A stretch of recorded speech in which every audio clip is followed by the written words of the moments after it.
The FNL Network Talk Show. I'm so excited to be hosting today. I've got beautiful babes. We are all surrounded like a women empowerment hour. I love this for us. Please say hello to our lovely co-hosts. We have Kat, Eugenia, and Estefania. Hi, ladies. Hey, how are you?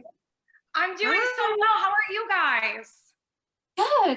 It's a little bit warm, but yes, it's It good. is a little bit warm, and it's even warmer under these lights. Are you speaking of global warm warming weather? is not a joke. Yeah. No, I wanted to say, speaking of warm weather, like, are you guys ready for this all to end? Are you ready for the end of the summer? Because I was shopping at Michael's last week. I'm like going through the aisle for my yarn for my old lady cross stitching. And I noticed that they've already got their Halloween stuff out. And part of me was like, this is early, but the other part of me was like, I love all this and I want to buy it. So I was like, what are you babes thinking about this? Okay, I think it depends where I am in the world. Like if I'm at home in the UK, it gets to like fall or autumn as we call it.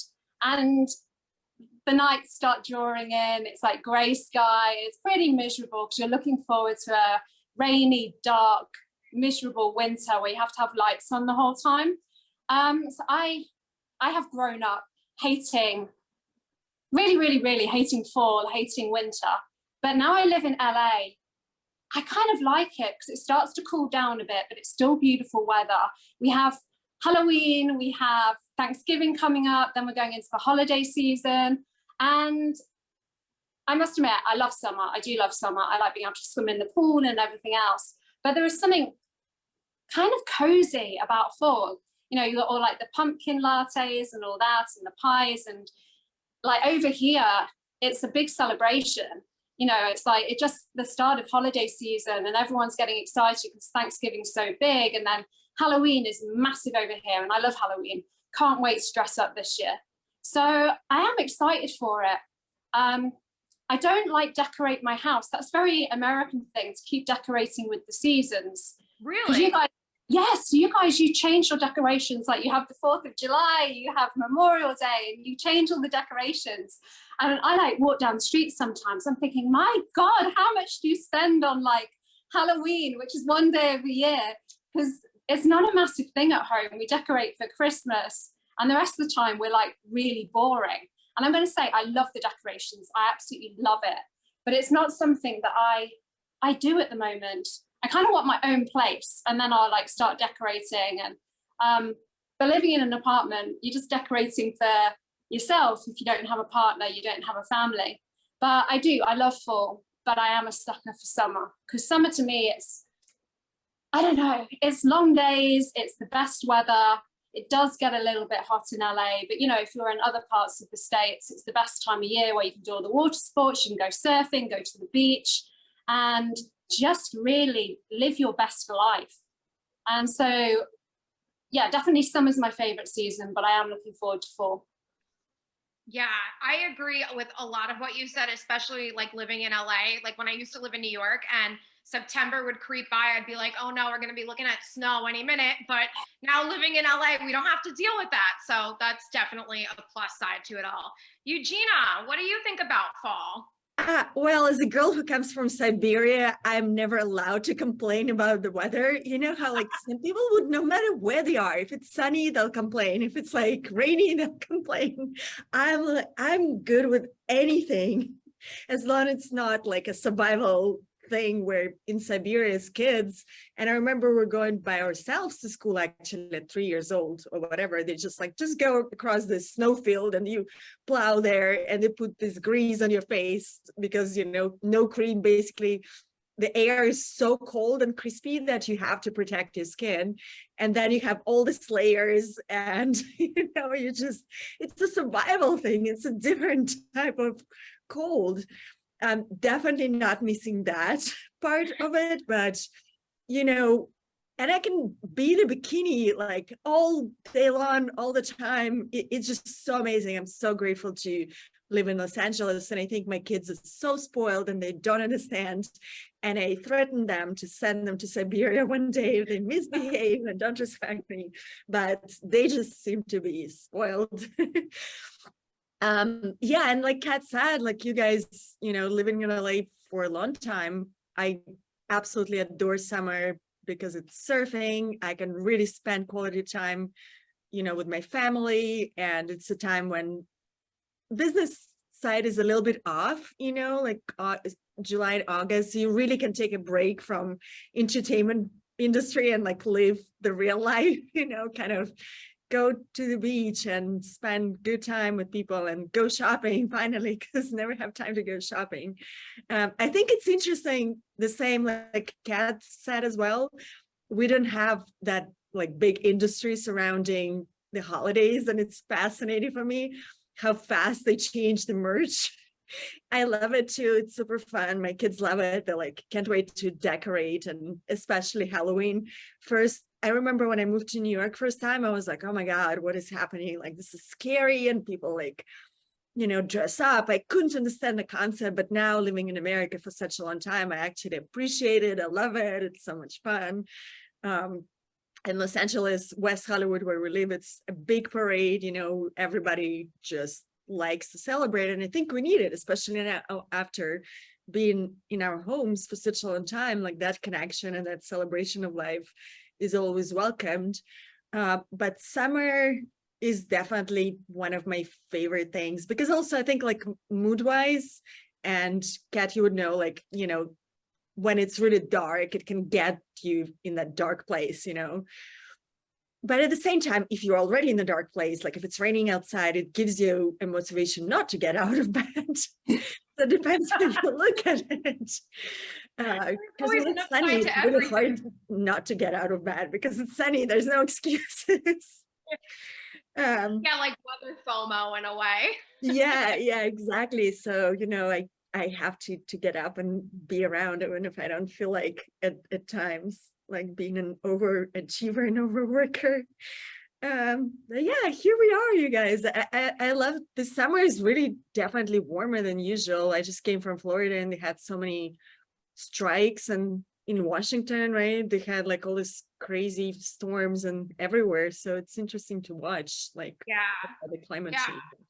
Well, hopefully cooler days are on the horizon here in LA. Like I know everywhere else in the country, it's starting to get cooler. So hopefully we catch up at some point and have those cozy fall days. Estefania, what is your thoughts? What are your thoughts? Well, I'm not from here too. So I came from Ecuador, which I'm from a really cold city. So it's always cold. We don't have seasons like you. We don't have the spring, the summer. We are always cold, but sunny. So it's really nice. I actually really, really like it. But right now I'm in Florida. So it's always warm. I don't think I even care if it's summer, spring, or fall. So it's always warm. I wish that I could be, you know, in a colder space. But I know if I'm there, if I experience the winters from Chicago or New York, and they're terrible. So I don't want that. I prefer the warmth. So I am kind of excited for fall, but it's not really a change. You know, it's kind of the same weather. Maybe it's even warmer right now. But what I do enjoy, and I agree with you girls, that here is a big deal. You know, every holiday is a big deal. Everyone is dressing up or decorating their homes. In my country, it's not like that. We do Christmas and that's it, just like Kat said. So for me, that's nice. That's really, really, really great. And I'm looking forward to dress up this year too. But the same for me. The weather is going to be summer forever. Here for me, this is summer forever, and I enjoy it. I can get a little bit tan, and that's the good thing always. So yeah, that's pretty much that. Yeah. I'm so happy you guys shared about, well, your experiences growing up with the weather. I feel like I have no right to complain about New York weather. Like after listening to you need like to protect your face from the cold, I'm like, oh my God, like forget about it. And then it just always being cold all year round. Like, I don't know how you girls do it. So props to you. And then especially, it never occurred to me that like other countries don't decorate. Like, I feel like America is so extra. And I love that about us. So it's really cool hearing your perspective of like coming to the country and like seeing like, we'll decorate, I don't know, no one does this, but I feel like somebody's going to start decorating for Arbor Day and just like have like trees in their windows or whatever. Like we will celebrate the tiniest thing. And that's just what I love about this country. Me personally, I feel like this year I do have a new outlook on fall just because I started getting into horror movies. Like I'm nerding out on them. I was just at a horror convention last weekend and something feels, like Kat said earlier, like so cozy about like autumn and fall and like in a way Halloween, which I know that sounds kind of scary because horror movies like people are getting stabbed and whatever, and I'm like, oh, cozy, but I just love it, and it just got me so excited for this year. I do think living in LA just really helps because, you know, it's going to stay warmer for longer. As far as daylight saving time goes, like I heard rumblings last year that they're trying to get rid of it, so like if all goes our way, then we'll have to deal with it once more. And I would just love that once more. And then it just stays light. They like don't change the clock. So I think we should all send our good vibes out there because I know a bunch of us had expressed that. And I feel like that would totally put the icing on the cupcake for fall for me. I would look forward to it like every year. That would be amazing if that happened. It really would. Because that's one thing I hate in winter. It just seems to get dark quite early. I think in LA it's like 6 p.m. or something, which compared with the UK and definitely compared with Siberia is quite late in the day, because the UK it's getting dark at like about 3:30, but it never lightens up because it gets light probably from like 8, and then you've got just thick grey clouds like all day, every day. And winter's quite brutal, but I can't imagine what you went through, like Eugenia. I really can't at all. I like cold. I like New York in winter. That's a cold I can handle. But Siberian cold, I just can't imagine doing it. I don't think I would ever step foot out my house. I'd probably have like, I don't know, ski jackets and probably, I guess you guys wear furs and stuff for a reason, don't you? Because it's meant to be very, very warm.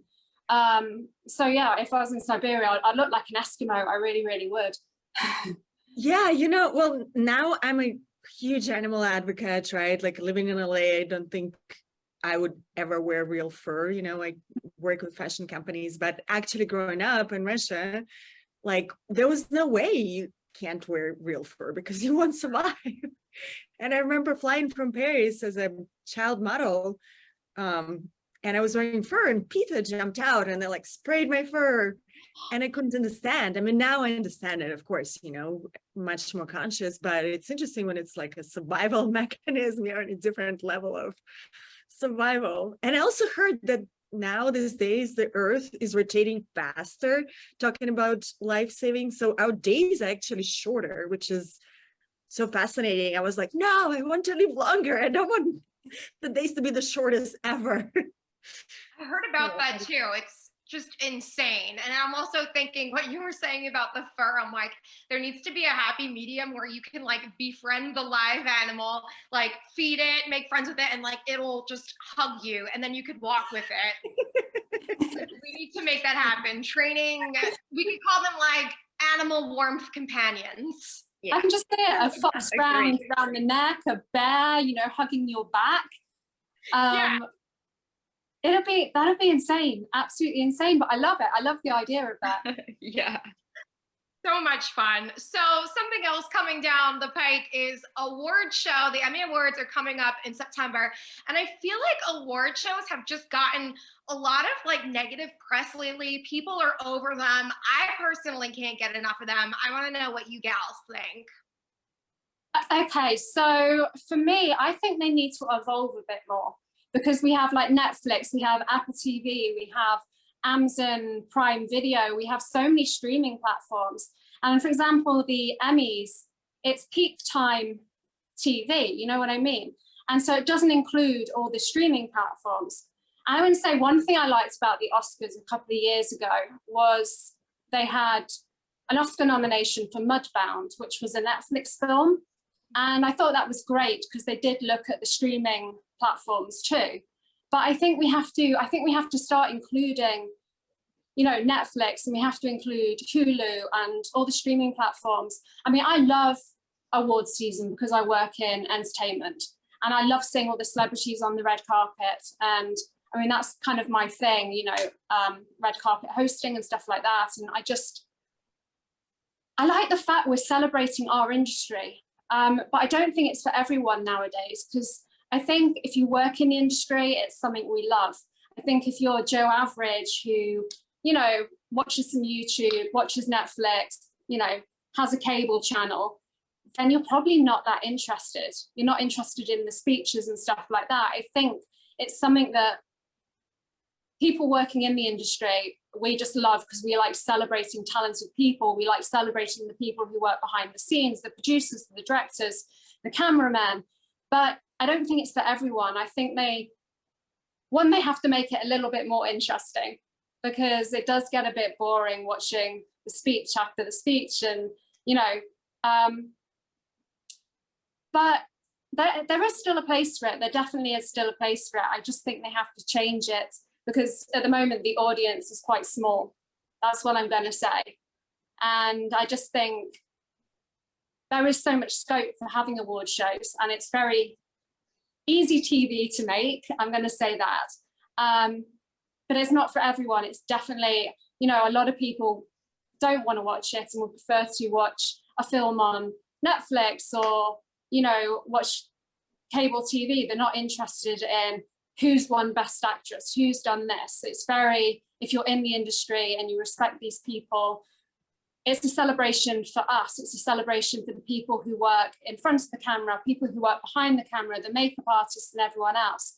So as someone who works in the industry, I love it. I really do love it, but it is not for everyone.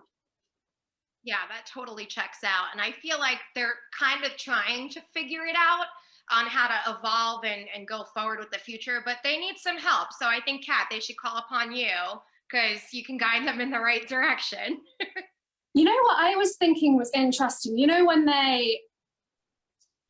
we were in the pandemic and it was difficult to have a host and an actor and do stuff live, I met a guy who worked with holograms, and I thought it'd be a really interesting way of hosting, because if we keep going with the monkeypox and the COVID, you could actually have the presenter in one room, the award winner somewhere else, and you could hologram them onto the stage. And I think that was a really interesting concept. And the guy that I was speaking to, I actually had lunch with him. He was an expert in it, and he had done holograms of like Michael Jackson and people like that. And I was just like, you know what, this might be the future. It might be the future of hosting and everything else. Just have these holograms, because I mean, at the moment, you know, the pandemic is not going away. And I just thought that was a really interesting concept, because I know that, you know, the red carpets, yes, they're happening, but they're not as open as they were. And I just thought, you know, it'll be like hosting of the future. And I think that's brilliant. I would love it even more if it was like Star Trek themed, right? And like you'd someone in the control room and they're like, and now we have this presenter, like, and then like, here's the recipient. Like, oh my God, so many ideas. Dropping down. Yes. They should really just hire us. We're planning the next award ceremony. Estefania, what are your thoughts? Well, for me, just to complement what you girls were saying, I think that, you know, with these platforms like what you were saying, Netflix and HBO, maybe it was like rivals before, but I think they will be evolving, and, you know, knowing that they have to work together and they have to go through together. I mean, it's the future. It's there. It's not gonna go away.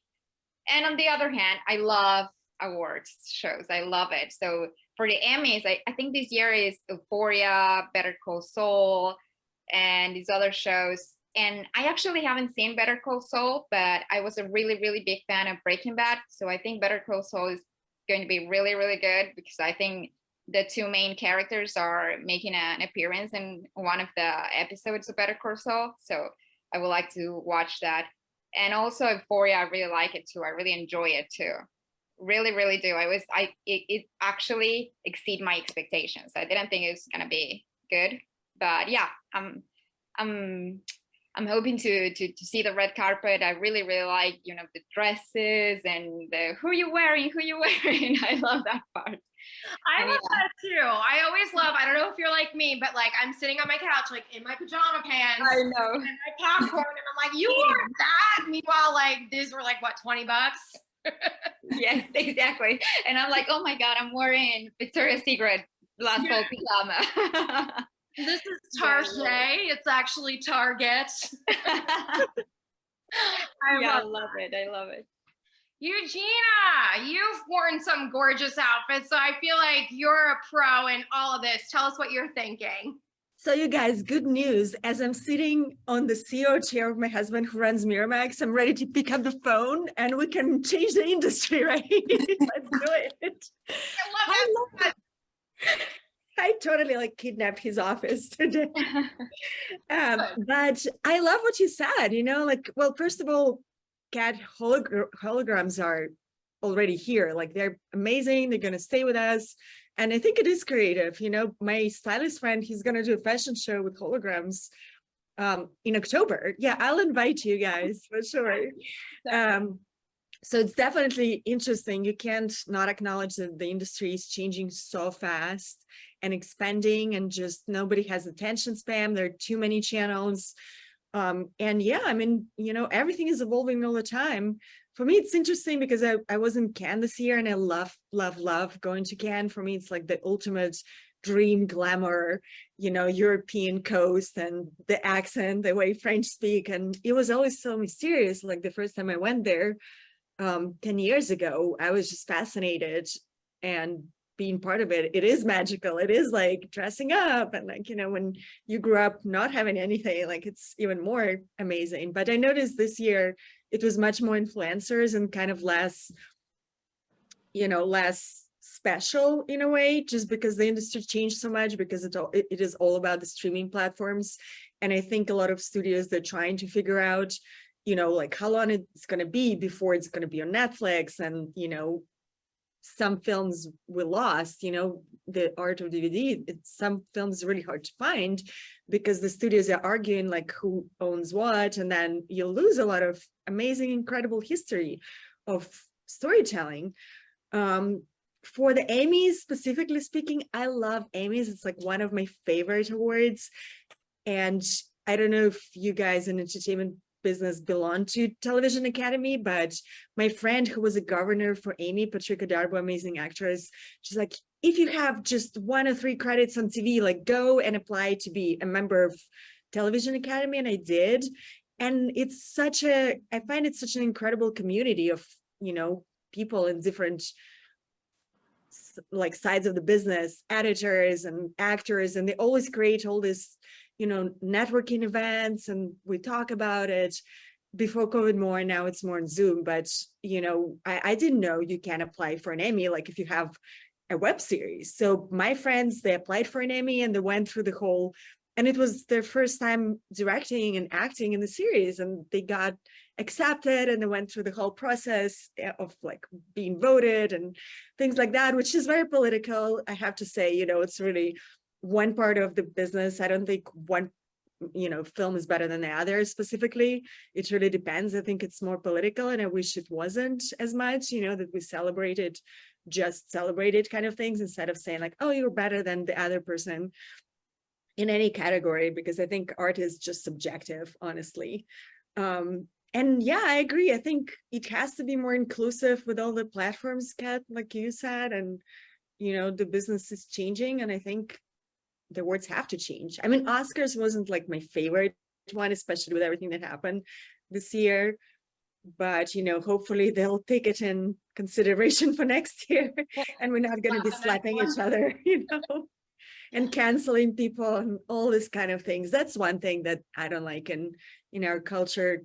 Currently, there's too much cancel culture and too much just agitation. And, you know, if you're in a public eye, forget it. Like, you can't go out anywhere. I'm actually now protecting my computer because it got hacked. So it's like, you know, you really have to be careful. Plus, especially if you're in a public eye, you'll be a target no matter what you do, and things will be interpreted a certain way. Yeah. And I also think there's an opportunity for people to grow and evolve and be open, you know what I mean? And I think it's kind of what Kat was saying before, like, the award shows should be more inclusive, not to just streaming platforms, but just to everyone. You know, I would love to see more like female directors and, you know, getting honored and things like that, producers, all that stuff. And I think, you know, different cultures, like they should have more time to shine on these shows too. I think a lot of people, when it comes to award shows, I feel like people just watch it and they look at it like, okay, here's an award, here's a winner, we clap, we make a speech, like boring. But like, I love looking at it like, first of all, we're getting all these like big egos in a room. What are they gonna do? Like, I don't want to see what's going on the stage. I love to pan to the audience, like reading the lips. Like, I'm such a nosy person. Like, I want to know who's making dinner plans after, who's angry at who, if it's the VMAs, who's dancing in the audience. I just love all that stuff, especially even though the slap was a little controversial this year with Will Smith and Chris Rock. I was just like, oh, like, I hate this, but I love it. But like, I hate this. Am I a bad person? Like, what's going on here? Because that would just never happen on regular TV. So I think award shows are these like rare occasions where we could just get everyone with an ego the size of Texas in one room and watch it all go down. It's almost like a reality show in a sense. And at the same time, we're honoring all these like brilliant filmmakers and, you know, TV producers and songwriters and all that stuff. So it's interesting. I think this year I'm actually going to do my part and watch the stuff before I watch the award ceremonies, because I've never done that. So I'm going to commit myself to doing that, maybe watch it in another lens and add to more depth of the show. But yeah, I agree. Like, as you girls have mentioned, there's a lot that needs to be done. There's, you know, like we have a lot more ways to go in the future, but I think we're kind of starting to make a dent in it all. And also, while I'm thinking about it, sorry, my brain's going like 50 miles a minute. In LA, I got to go to the Academy Museum, and it was like really cool. And I think that just also added to my intrigue of like all of the stuff that goes into the movie, because it shows you how they make movies, but then it also shows you highlights of some of the ceremonies. And there's things that we don't get to see, like programs for the ceremonies, or like letters of people finding out they're getting awards, people declining awards, which like you never think it would happen, but it happened. Oh my God, I forgot what it was, but someone sent a Native American to decline an award for them. Oh, I don't remember if it was Brando. I forget. Look it up. It's very fascinating. But it's just amazing how, like, yeah, on the surface, it's someone getting an award, but like there's all these other workings going on around it. I love all the like the commentary. I love the influencers who are saying what they think of the outfits on Instagram. I used to love Fashion Police because, you know, they said exactly what they thought about the fashions, and I loved that. That was kind of like added extra. So, and I'm very into that sort of thing.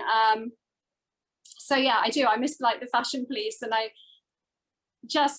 what I love now is I love seeing, you know, what people are saying about the outfits on Instagram and stuff like that, because everyone's got an opinion, and now we have TikTok and everything else, and people have a voice, and people are like, you know, it's no filter. Some people are really, really nasty about what people wear, and I love it. I eat it up. I like drama. I really, really like drama. It's like the Kardashians on crack cocaine, you know? Yes, we're like Marie Kondo from the Netflix series. We're like, we love mess. That's me in a nutshell.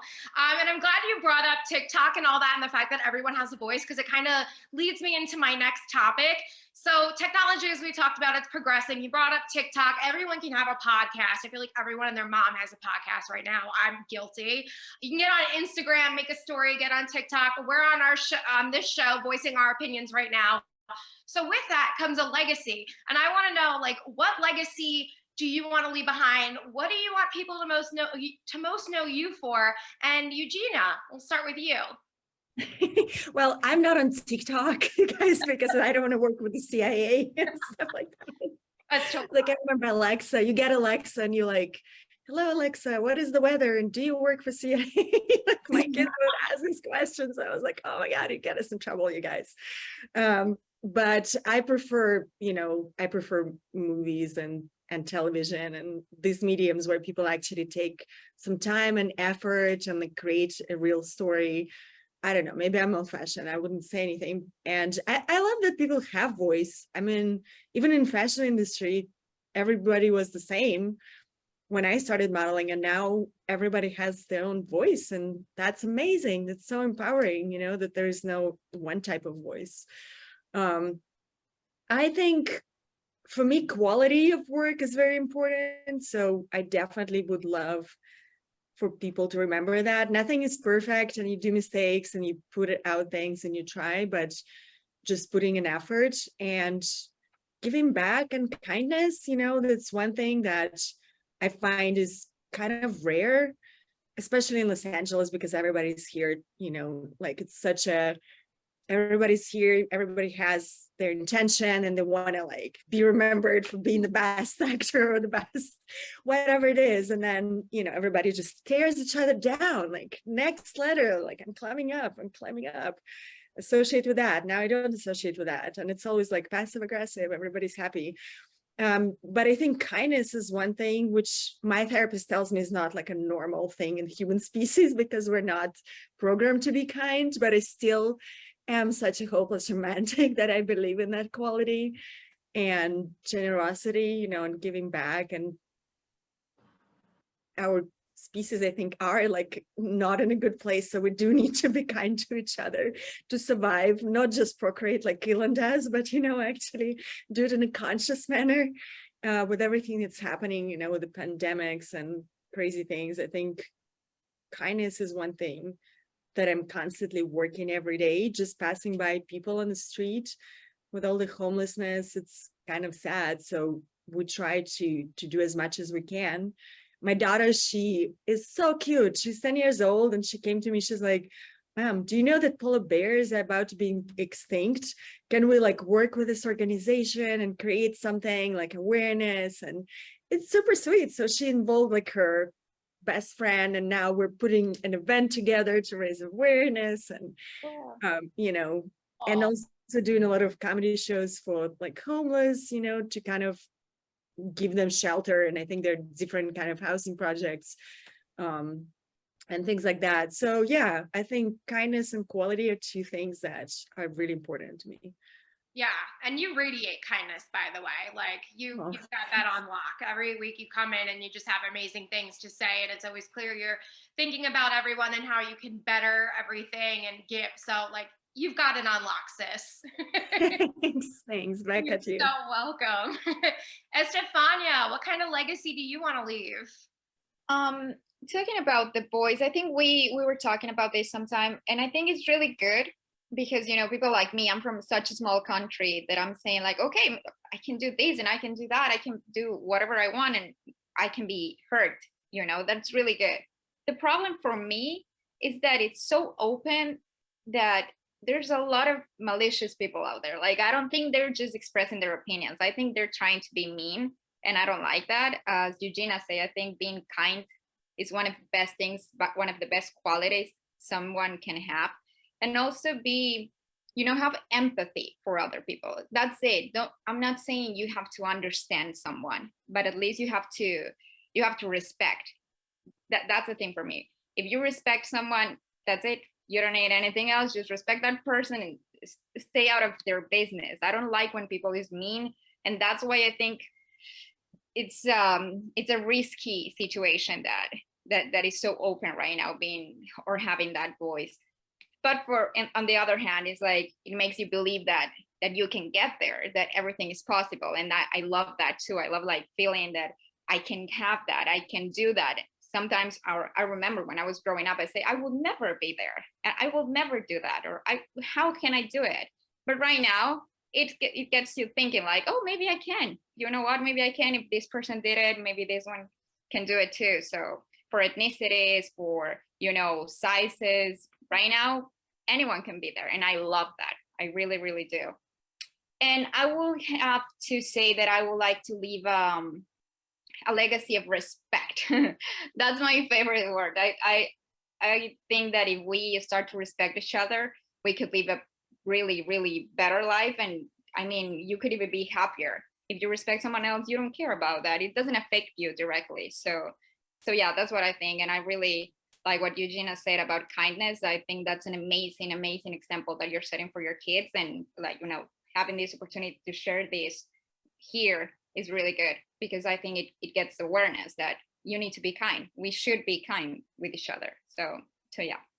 Beautiful, beautiful thoughts. And I agree with everything you say. One of my main things I always say is that there's room for everyone at the table.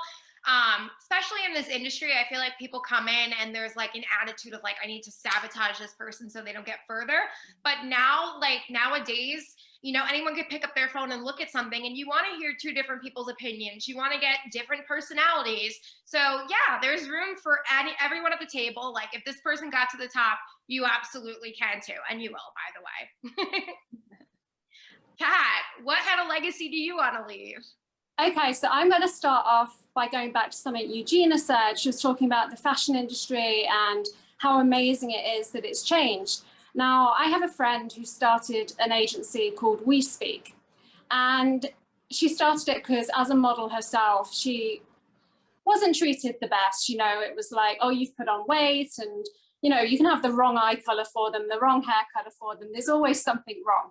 Anyway, she set up her own agency in New York called We Speak, and it has people with disabilities in it as well as conventional models. So you have Down syndrome people, you have people that might be missing a limb.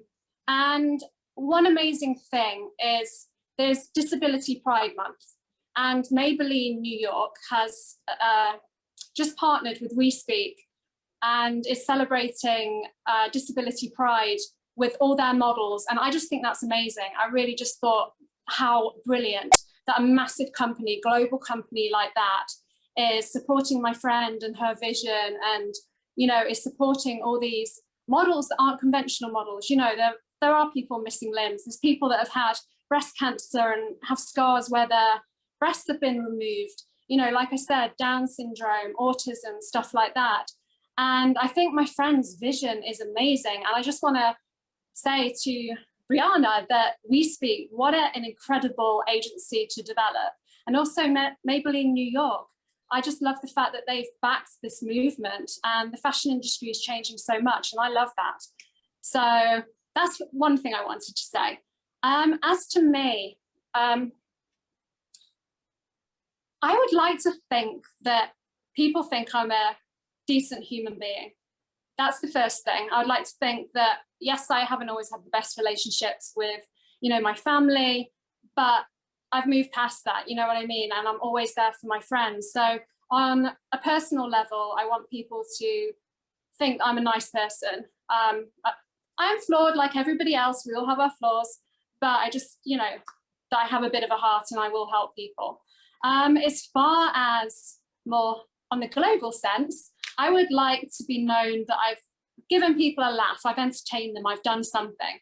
So whether or not it's the small TV show that I developed and had in the UK, My Kind of World, or if I've made somebody smile on this show, or if I've, you know, done radio or something and just made someone's day better. I want to entertain people, and I want to just give people a smile through the career that I've chosen.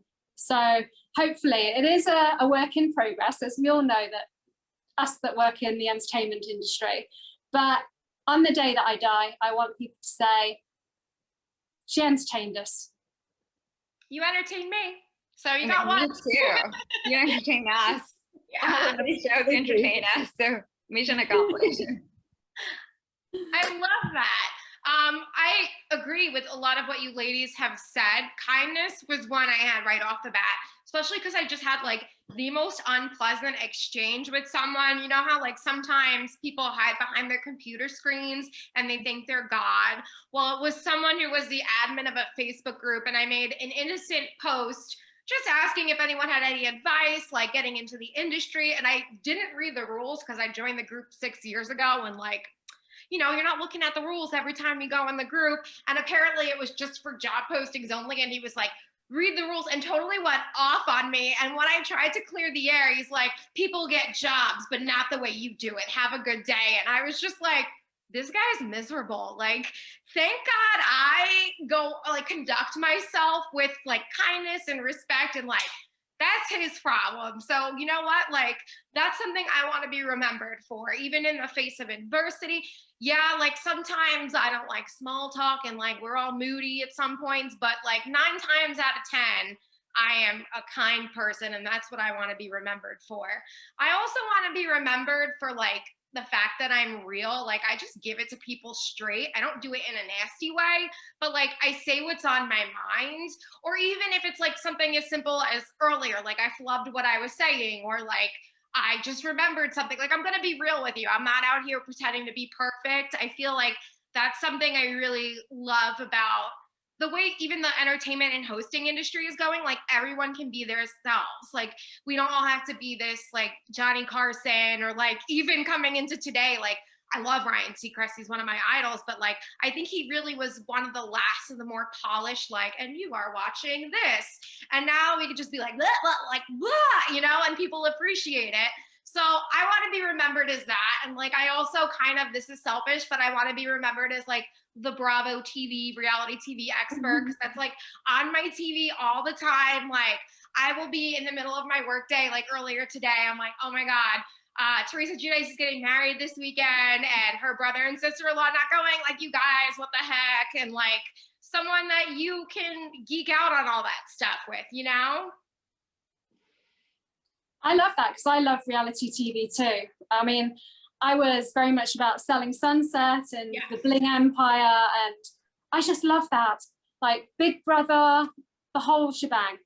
My friend is on reality TV. Her name is CJ Franco. She's on the show on HBO Max, the F-Boy Island. Oh my I don't know if you've seen it. goodness. Yeah, she loves it. It's so silly. That's awesome. I still need to watch. I've heard so much about it. And by the way, everyone says she looks like Caitlin Bristow from The Bachelorette, who is absolutely gorgeous. I think she's gorgeous too. So like, totally, like, your friend is killing it, by the way. She's a comedian too.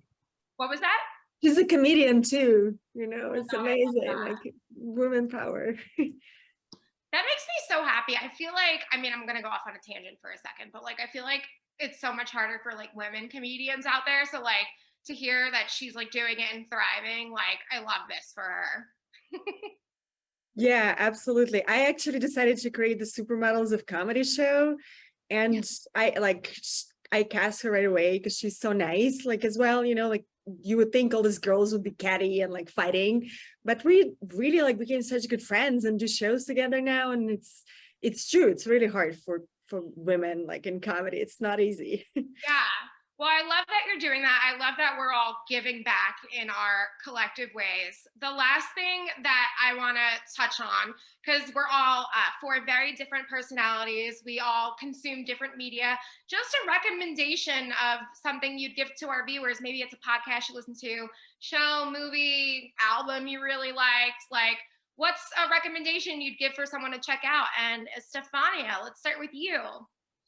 Well, for me, I have 2. One is like really philanthropic and really smart.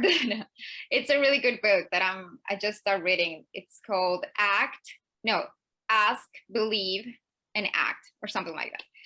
I don't know. I'm so sorry, but yeah, I have to look it up. But it's a really good book that makes you accountable. You know, it's like a motivational book that says, okay, you can do it, but also like makes you accountable. Like, you are responsible for everything you do. And if you just say, hey, I want this, it's not gonna get there if you don't do something to get there.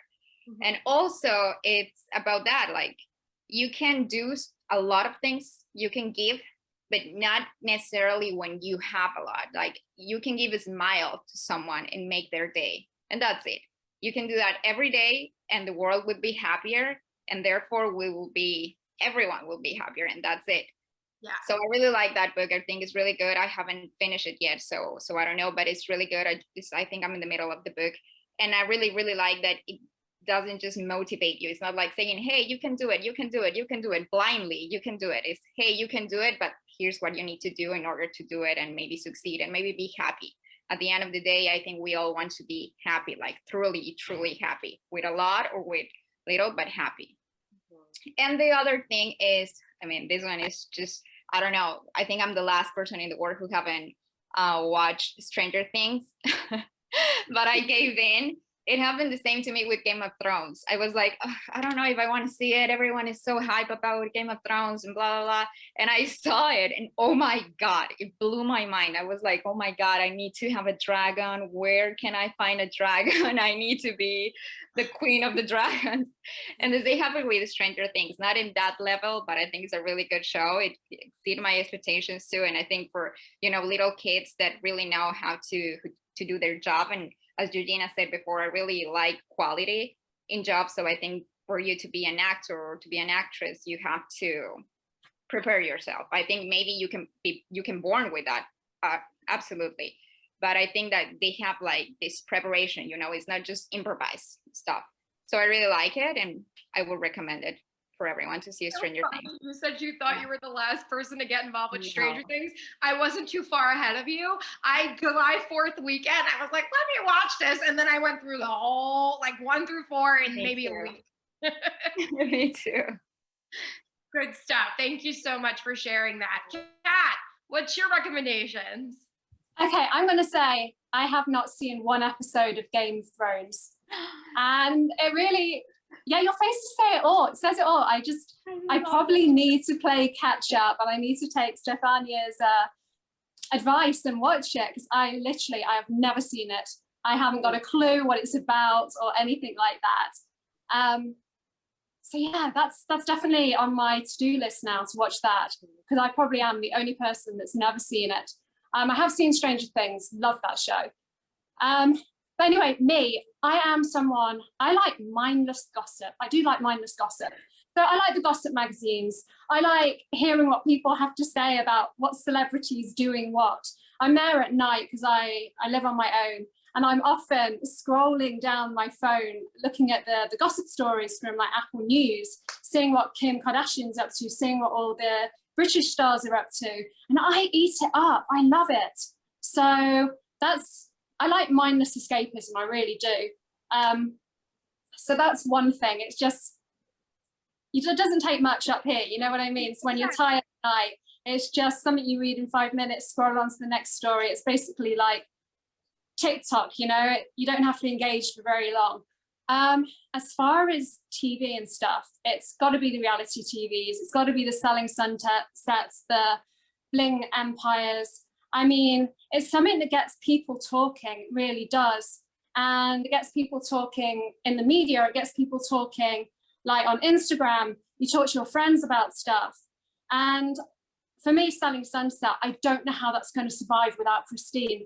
I love Christine. I love the drama. I love the outfits. I love the fact that she's the bitch of the episodes. Yeah. I mean, whether or not she's really nice in everyday life, who knows? Because editing does play a big part, as we all know. But how is it going to survive without her? Because she is, to me, she is the main drama creating beacon that makes that show so amazing. And it'll be very interesting to see the next series without her. I've got a feeling might do a nosedive. She's not coming back, or are you just like assuming? She left at the end of the last series. She left the Oppenheimer group, and she started her own company with her husband, which deals in like Bitcoin and stuff like that, selling houses that way. And I don't know if they'll find a way to do like a rival sort of thing. I hope so. I really, really hope so, because I love her. I would be really interested to see this Bitcoin as, real estate agents. I would love to see it. I want to know how all that works. And to her, she is the star of the show. She really is the star. They're going to focus on Jason and Chriselle.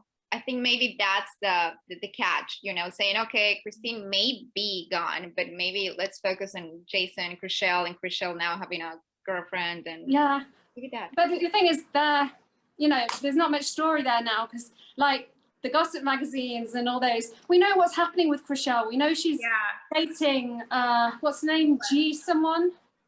Anyway, yes. So I don't think that's a massive story, because it's out there. We all know about it. It's not like hidden away.